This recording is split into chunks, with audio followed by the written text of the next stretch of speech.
In this example, we want to compare the spreads and the variances of two different methods.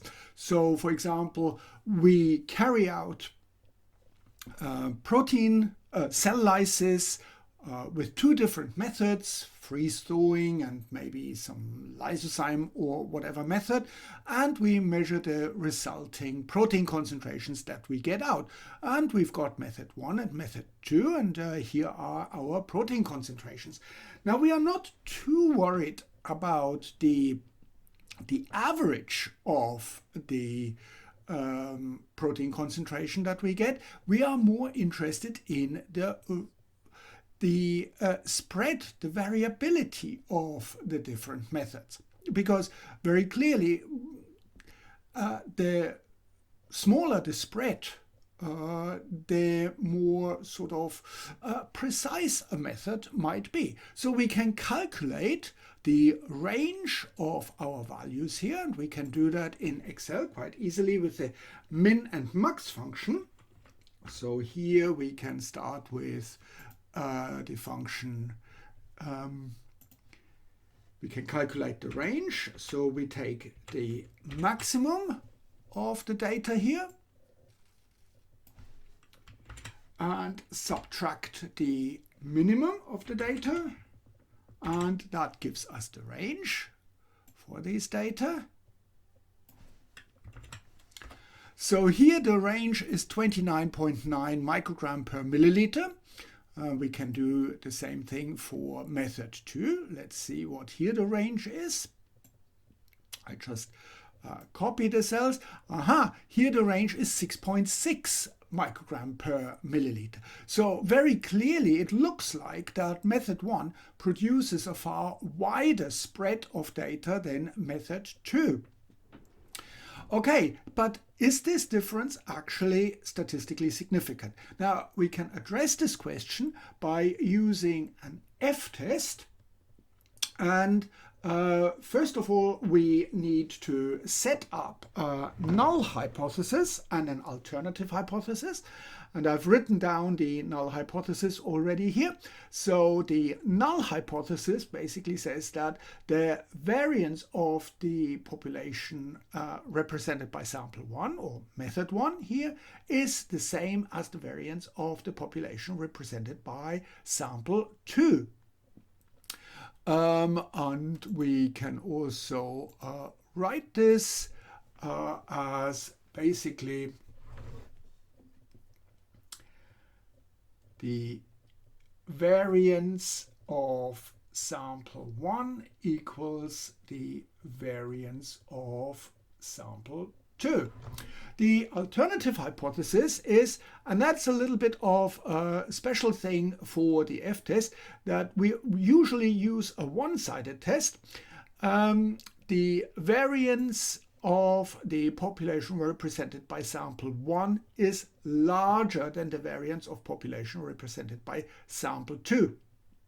And we usually put the larger as in front. So here we have, we believe that probably method 1 is larger than method 2. And that's why we would write it like that. And mathematically, this would be written as, so we would write the variance of method 2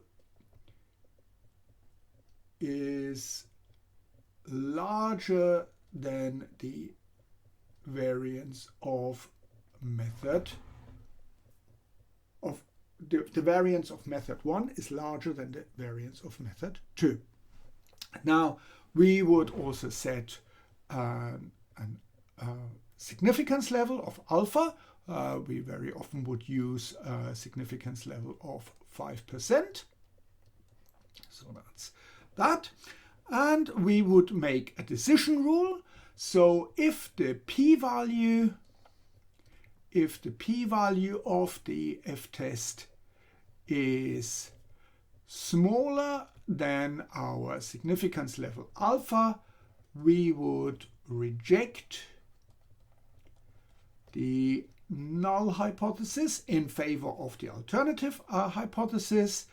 On the other hand, if p-value is larger than alpha, we would fail to reject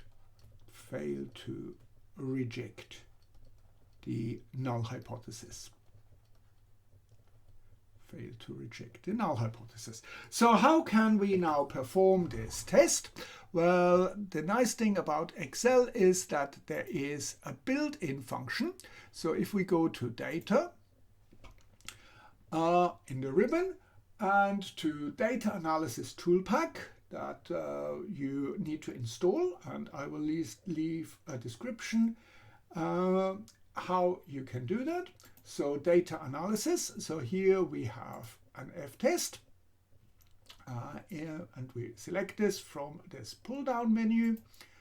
So okay, and let's clear that quickly. So the program asks us for the variable 1, the range. So I just keep the mouse button clicked and drag it down. So that should be actually my variable 1. So let's do that variable 1 here, method 1, because we said we will use the larger one first. And method 2. So you notice that they are not the same length, but that is not a problem for the Ftest. We do have labels. And we want to put the output, let's say we put that up here. Okay. And let's see what we get. We get the important information. So the program calculates the mean. And we see the two means are actually not that different from each other. However, the variances for method 1 and method 2 are hugely different. And we need to check then the number of observations. So we've got 8 observations here, and that's always a good idea to check whether we've got the right number. So we've got 1, 2, 3, 4, 5, 6, 7, 8. And here we've got 7, so that looks all right. We get an F statistics. And we get an a p-value for a one-tailed, and we've used a one-tailed test here because we have committed ourselves by saying that sample 1, the variance of sample 1, is larger. We get a p-value of 0.0001. So we see very clearly that the p-value here, so p is much smaller than our alpha, because 0.0001 is much smaller than 0.05.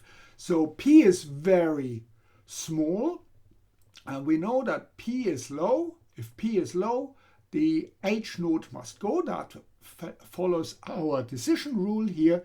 So we would reject the null hypothesis. We would say that the variances of the two populations are not the same, and we would assume that indeed the variance of population 1, represented by the sample by method 1, is larger than the variance of sample 2. So I hope this makes sense, and thank you very much for watching.